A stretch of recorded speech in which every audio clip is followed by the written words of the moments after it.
ओम शांति। अव्यक्त महावाक्य है। संगम युग पुरुषोत्तम युग। संगम युग पुरुषोत्तम युग 30/5/73 के ये अव्यक्त महावाक्य है। निर्बल को बल देने वाले, विश्व का मालिक बनाने वाले, विश्व कल्याणकारी, विश्व का परिवर्तन करने वाले बाबा बोले, सभी अपने को पांडव सेना के महावीर या महावीरनियाँ समझते हो। महावीर अर्थात अपने को शक्तिशाली समझते हो। महावीर अर्थात अपने को शक्तिशाली समझते हो। कोई निर्बल आत्मा सामने आए तो क्या निर्बल को बल देने वाले बने हो, या अभी तक स्वयं में ही बल भरते जा रहे हो? दाता हो या लेने वाले बने हो? सर्व शक्तियों का वर्षा प्राप्त कर चुके हो या अभी प्राप्त करना है? अभी तक प्राप्ति करने का समय है या कराने का समय है? महान बनने के लिए मेहनत लेने का समय है या बाप से ली हुई सेवा का रिटर्न करने का समय है? बाबा पूछ रहे हैं, अगर अंत तक किसी भी द्वारा किसी भी प्रकार की सेवा लेते रहेंगे तो सेवा का रिटर्न क्या भविष्य में करेंगे? भविष्य में प्रारब्ध भोगने का समय है या रिटर्न का फल देने का समय है? ये सभी बातें बुद्धि में रखते हुए अपने आप को चेक करो कि हमारा अंतिम पाठ व भविष्य क्या होगा, जब अभी से सर्व आत्माओं को बाबा का खजाना देने वाले दाता बनेंगे। अपनी शक्तियों द्वारा प्यासी व तड़पती हुई आत्माओं को जिया दान देंगे। वरदाता बन प्राप्त हुए वरदानों द्वारा उन्हें भी बाप के समीप लाएंगे और बाबा के संबंध में लाएंगे। तब यहाँ के दातापन के संस्कार भविष्य में 21 जन्मों तक राज्यपद अर्थात दातापन के संस्कार भर सकेंगे। इस संगम युग को पुरुषोत्तम संगम युग व सर्वश्रेष्ठ युग क्यों कहते हैं?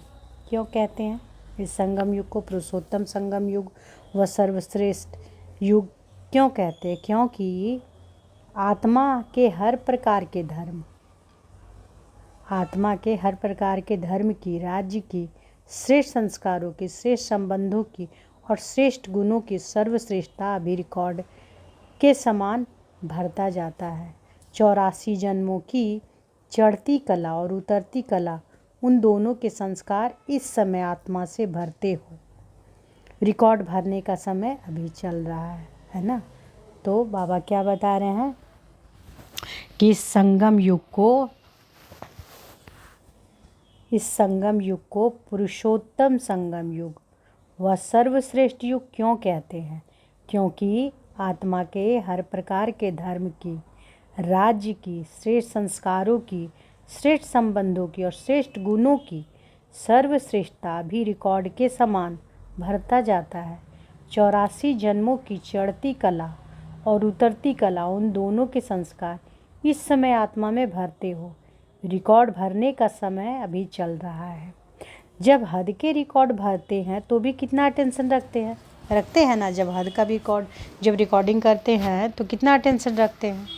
हद का रिकॉर्ड भरने वाले भी 3 बातों को ध्यान रखते हैं। जैसे अभी इस महावाक्य को मैं रिकॉर्ड कर रही हूँ तो मैं भी सोचती हूँ कि कहीं से आवाज़ ना आ जाए, है ना। अटेंशन रखती हूँ कि कहीं से कुछ आवाज़ ना हो। किनारे बैठकर बढ़िया से बाबा का महावाक्य को पढ़ती हूँ, रिकॉर्ड करती हूँ। तो बाबा कहते हैं जब हद का रिकॉर्ड भरने वाले भी 3 बातों का ध्यान रखते हैं। वह कौन सी? कि वह लोग वायुमंडल, अपनी वृत्ति और वाणी, इन तीनों के ऊपर अटेंशन रखें, है ना। तो हद का रिकॉर्ड भरने वाले भी 3 बातों का ध्यान रखते हैं, है ना। वह कौन सी रखते हैं? कि वह लोग वायुमंडल, अपनी वृत्ति और वाणी, इन तीनों के ऊपर अटेंशन देते हैं। अगर वृत्ति चंचल होती है और वह एकाग्र नहीं होती है तो भी वाणी में आकर्षण भरने का रस नहीं रहता, है ना।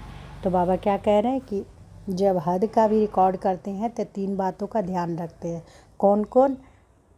तो वायुमंडल, अपनी वृत्ति और वाणी। अगर वृत्ति चंचल होती है और वह एकाग्र नहीं होती तो वाणी में आकर्षण करने का रस नहीं रहता।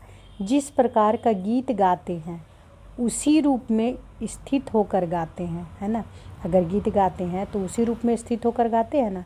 अगर कोई दुख का गीत होता है तो दुख का रूप धारण कर गीत ना गाए तो सुनने वाले को उस गीत में कोई रस नहीं आएगा। जब हद का गीत गाने वाले व रिकॉर्ड भरने वाले भी इन सभी बातों का ध्यान देते हैं तो आप बेहद का रिकॉर्ड भरने वाले, है ना, आप बेहद का रिकॉर्ड भरने वाले, सारे कल्प का रिकॉर्ड भरने वाले, क्या हर समय इन सभी बातों के ऊपर अटेंशन देते हो? देखिए बाबा क्या पूछ रहे हैं कि जब हद के रिकॉर्डिंग में इतना अटेंशन रखते हैं कि किसी तरह का गीत गाते हैं तो वो जो भाव से गाया हुआ है उसी भाव में डूब कर गाते हैं, यानी दुख का गीत है तो दुख के भाव में गाते हैं। तो जब वो हद में रिकॉर्डिंग करते तो ऐसा करते हैं तो बाबा कहते हैं कि आप बेहद का रिकॉर्ड भरने वाले, सारे कल्प का रिकॉर्ड भरने वाले, क्या हर समय इन सभी बातों के ऊपर अटेंशन देते हो? क्या अटेंशन रहता है कि हर सेकंड रिकॉर्ड भर रहा है, हर सेकंड रिकॉर्ड भर रहा है?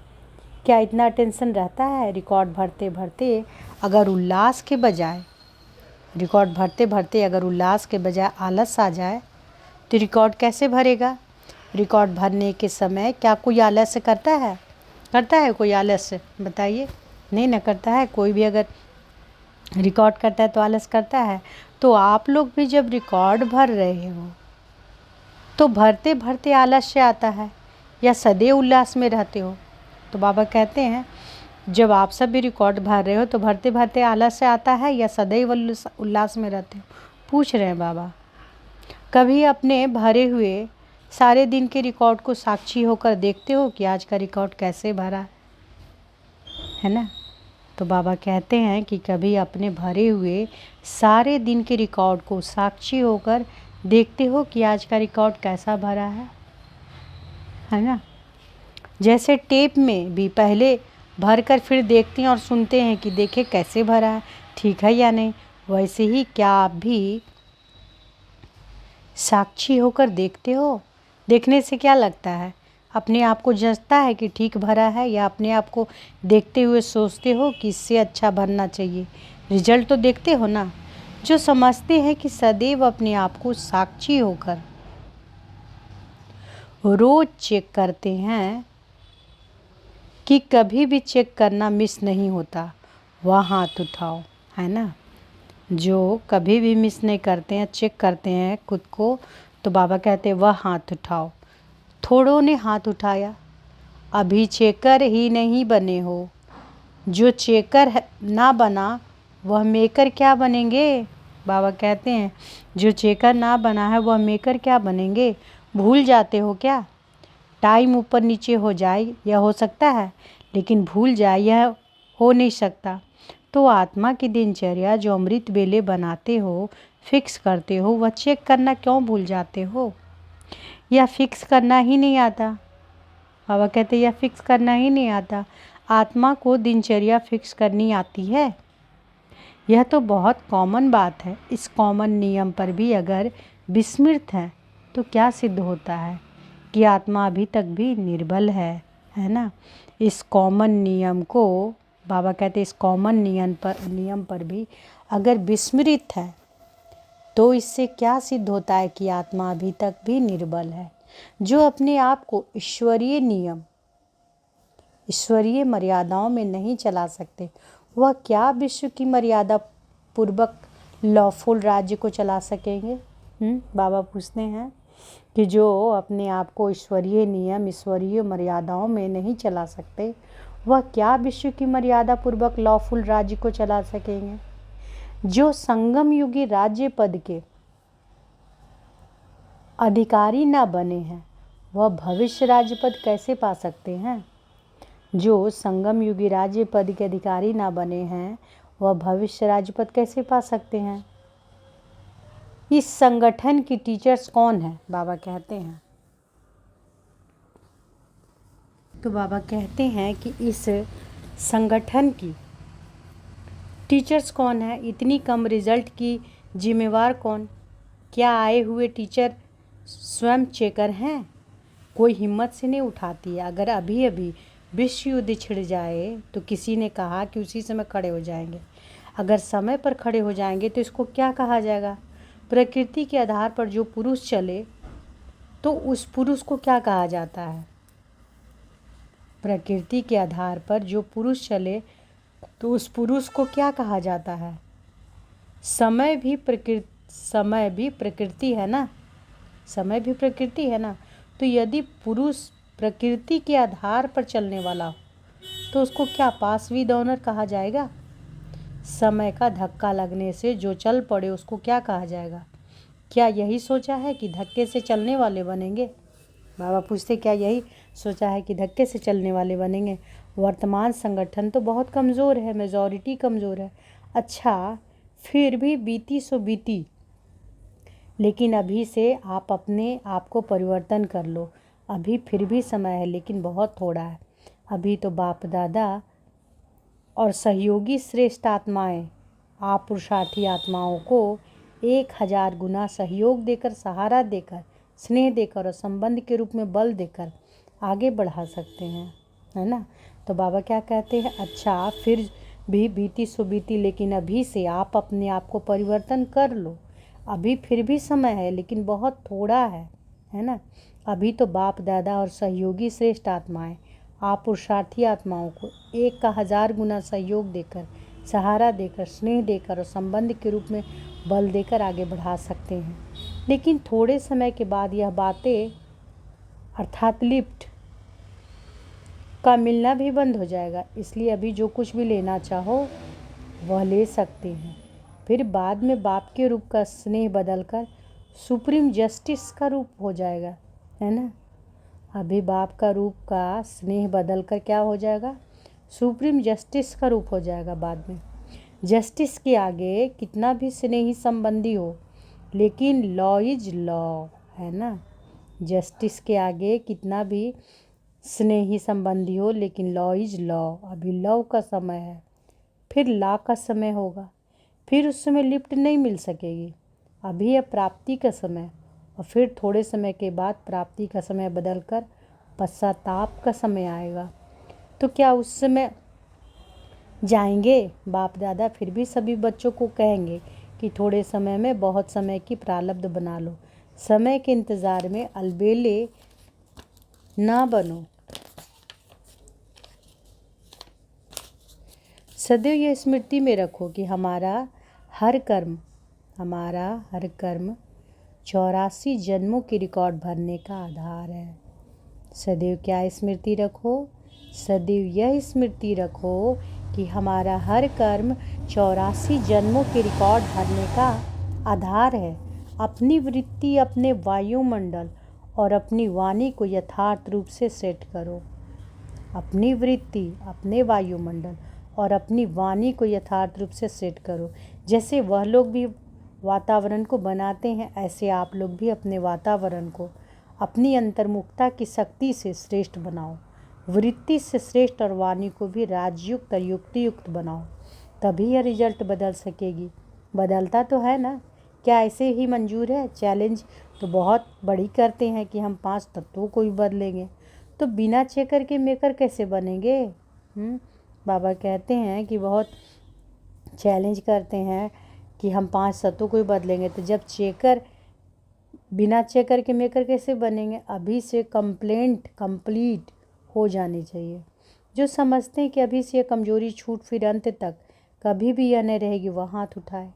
इसकी जिम्मेवारी किस पर? कोई ने कहा दीदी पर, कोई ने कहा बाप दादा पर। बाप दादा करेंगे तो बाप दादा पावेंगे।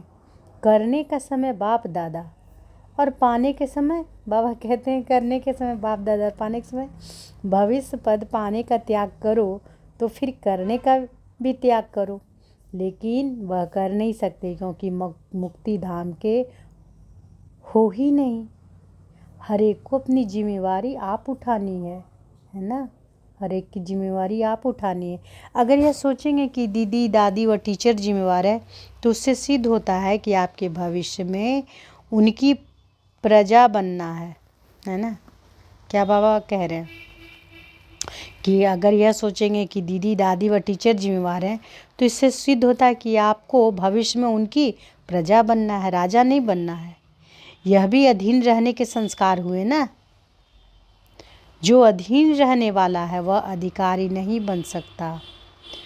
तो अब अपने आप को चेक करना है कि हम अधीन रहने वाले कि अधिकारी बनने वाले, उस तरह से करना है पुरुषार्थ।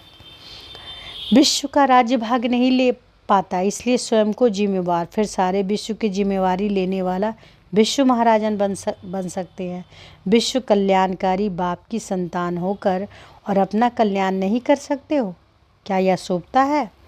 यह तो कलयुग के कर्म भोग की निशानी बताते हो कि कोई लखपति है लेकिन 1 रुपये का भी सुख स्वयं नहीं ले सकता। तो सर्व शक्तियों के खजाने का मालिक हो लेकिन स्वयं के प्रति एक छोटी सी शक्ति भी यूज नहीं कर पाते, इसको क्या कहा जाए? संगम युग पर ब्राह्मणों की क्या यह निशानी है? अभी संगम युगी हो या पांव कलयुग में रख दिया है कि कहीं संगम युग पर ना टिक सकेंगे तो कहाँ चले जाएंगे? संगम युग की यह निशानी नहीं है, इसलिए अभी से तीव्र पुरुषार्थी बन दृढ़ संकल्प लो कि करना ही है, बनना ही है, करेंगे और प्लान बनाएंगे। इसको ही तीव्र पुरुषार्थी नहीं कहा जाता। तो बाबा क्या कर रहे हैं कि अभी से तीव्र पुरुषार्थी बन दृढ़ संकल्प लो कि करना ही है और बनना ही है, करेंगे और प्लान बनाएंगे। इसको भी तीव्र पुरुषार्थी नहीं कहा जाता। क्या प्लान बनावेंगे? क्या बना हुआ नहीं है? त्रिकालदर्शी को तो प्लान बनाने में समय नहीं लगेगा, क्योंकि उसको तो तीनों काल स्पष्ट है। सभी कार्य सेकंड में हो ऐसी तीव्र गति अपनाओ, है ना? सभी कार्य सेकंड में हो ऐसी तीव्र गति अपनाओ। तीव्र गति वाले ही सदगति को पाएंगे।